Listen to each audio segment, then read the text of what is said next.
কিছু মেয়ের বয়ফ্রেন্ড তাদের ভিডিওগুলো যখন পাঠায় তখন মেয়েরা খেপে যায় এন্ড আমি এর মনে শুনেছি ব্রেকআপ হয়ে গিয়েছে। কিসের টিপ? টিপ দিয়ে কি জীবন চলে?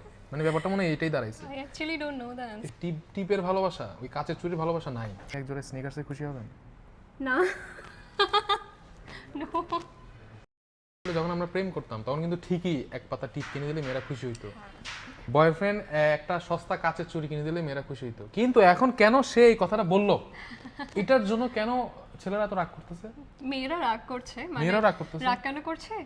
কিছু মেয়ের বয়ফ্রেন্ড তাদের ভিডিওগুলো যখন পাঠায় তখন মেয়েরা খেপে যায় এন্ড আমি এর মনে শুনেছি ব্রেকআপ হয়ে গিয়েছে, এটা হয়েছে ওটা হয়েছে। এটা হয়েছে? হ্যাঁ, এরকম অনেক স্ক্রিনশটস আমার কাছে পাঠানো হয়।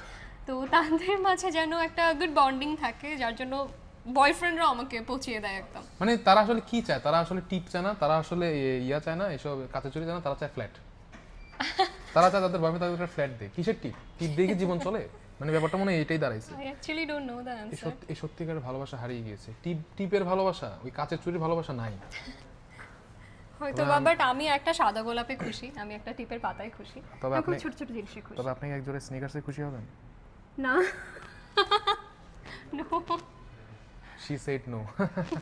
জুতাটা এসকে লাইফস্টাইলের পক্ষ থেকে গাইস মনে রাখতে হবে। Branding branding branding.